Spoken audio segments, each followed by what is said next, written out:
xe này mà về nấu canh chua là thôi rồi luôn. Lái sai vậy mới sợ.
gì đâu.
Cháy quá trời ơi đất luôn.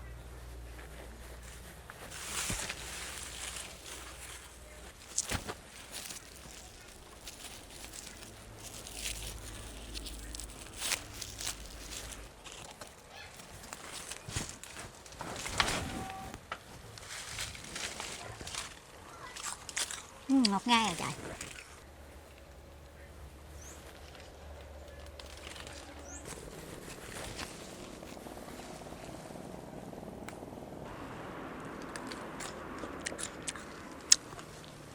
Ngon quá trời.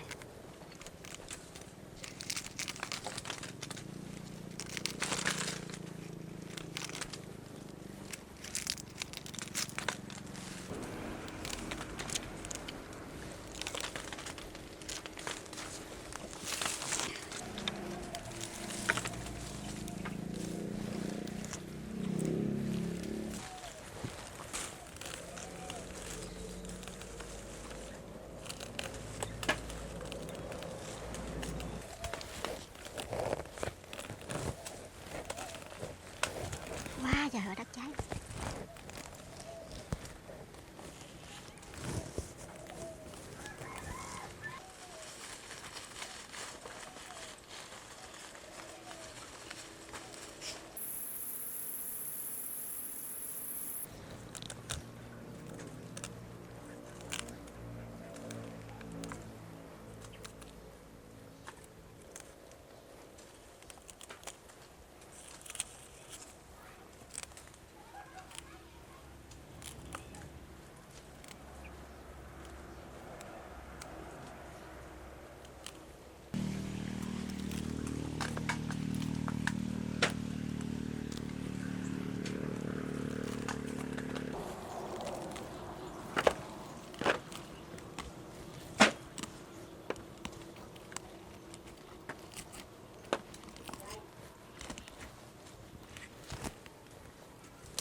Sâu quá trời luôn.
Cái ao cá quá trời luôn.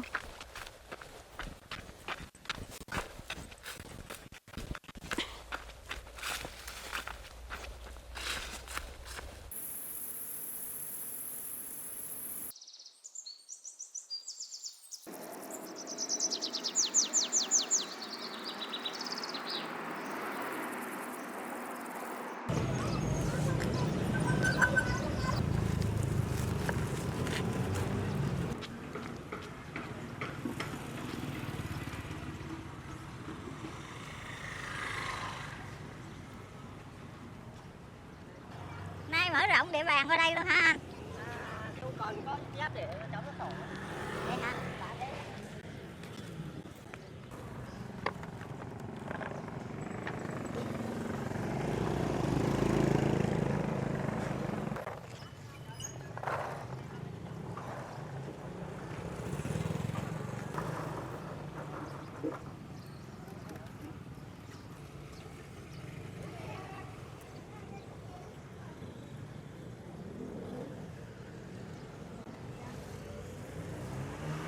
15.000 ký rồi chị ơi.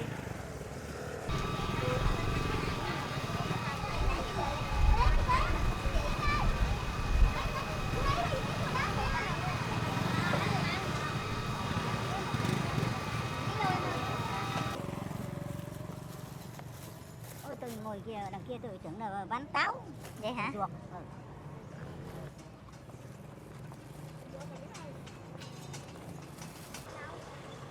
Đây này. Giác một ký vậy. Cảm ơn cô.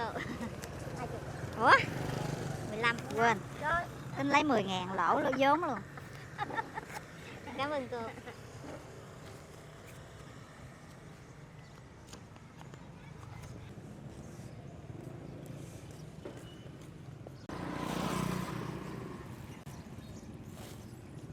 Ít có gặp trùng ruột ngọt chứ lắm. Dạ, trùng ruột ngọt ngon lắm. Rồi chị. Trùng ruột ngọt á. Đây.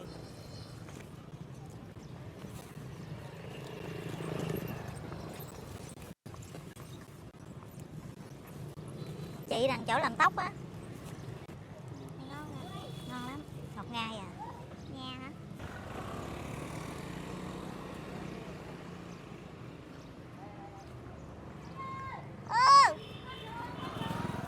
Gì vậy?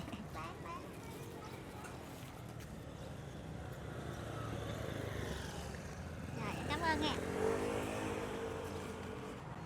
Có thiệt. Thiệt mà chị ăn thử coi.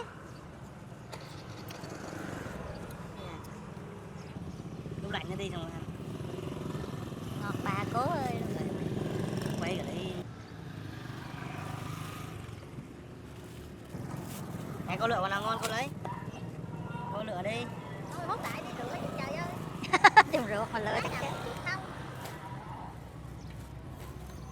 5.000 hả con?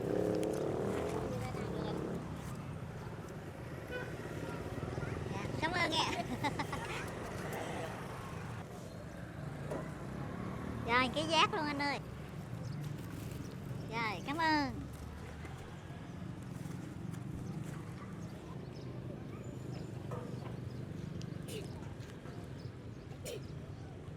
Chùm ruột đi chị ơi. Ruột ngọt ơi.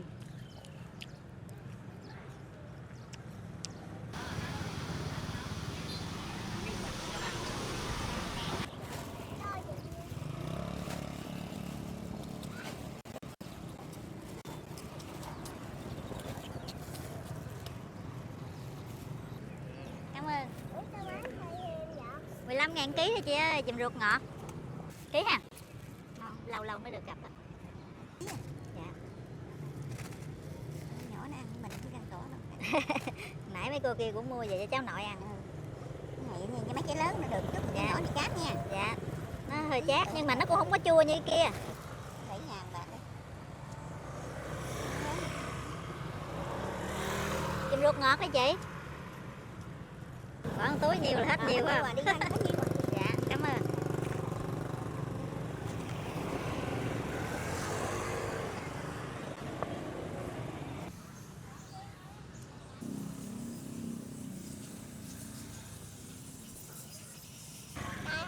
Hiếm lắm mới có người bán chùm ruột ngọt á. Mẹ ước chịu nó vừa của ăn. Ủa ăn nông có lớp 1 hả? Hè này lên lớp 1. À hè này vậy là bằng tuổi con em á. Rồi gặp chị đi. Cảm ơn cục cưng nha, bye bye. Bye rồi. Được cái chị. Ê, cái mặt bữa nay đẹp hơn hổm nhiều lắm luôn á. Hè mà nó không cho. Ôi má ơi trắng bóc về lột tay. Nó không cho. Đi về. Quê quá phải đi về. Ở đâu? Cái nhỏ thằng này nè. Vậy hả? Vậy hả? Ừ.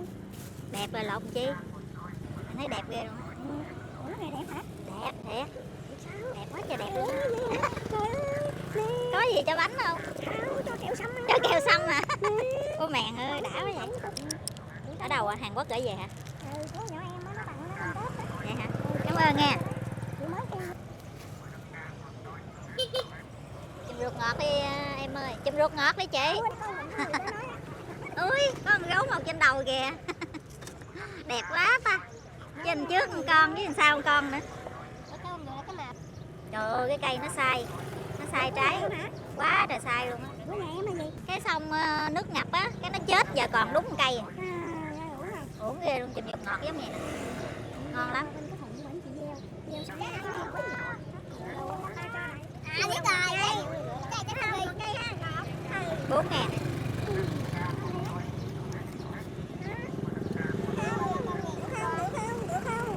Ôi ôi nó ăn thấy thương luôn. Ừ. Dạ sao ăn rồi giờ trả tiền tôi chứ. Ăn cái gì mà cái môi đỏ quét hả? Xì tin hả? Tin chính cho nó hả Chính? Cảm ơn Chính. Em hút cho nó 4.000 đi cho hai nó. Ăn không? Nó hút cho. Ăn không? Không ăn. Rồi đất ơi tội nghiệp ơi. Trả tiền đây cho bên. Trả tiền đây nó lên nữa đó. 15.000 ký. Mấy nhỏ này nó ngồi nó ăn đã luôn nè.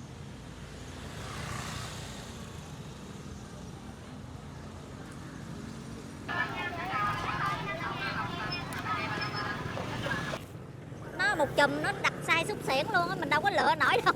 Không phải đâu. Chị ơi, hút cái sạch. Chưa được nữa. 3 miếng ra. Rồi.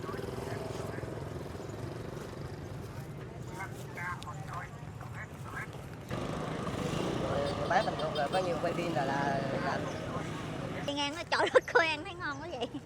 Mà không biết ngọt hay chua. Tội ăn nhữ hả?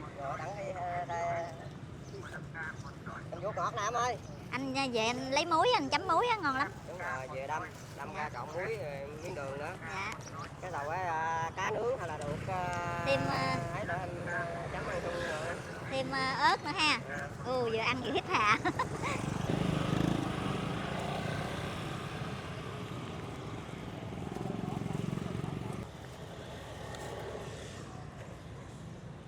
Rồi, ăn ký. Rồi, cảm ơn con nha. Ủa, con có nhiêu đây hả chị? Lấy hết chị đi chị về sớm. Nha. Lấy hết đi. Chứ còn có nhiêu đây tính mua thêm á, nhưng mà mua giờ ngâm rượu. Về bán hả? Ngâm rượu bà ơi. Rượu cho vợ uống hả?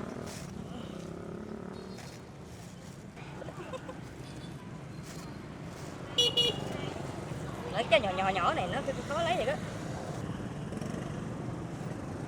20.000. Rồi, cảm ơn nha.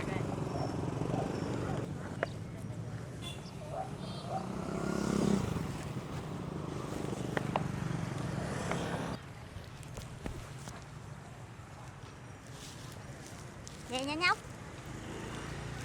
Về em ơi.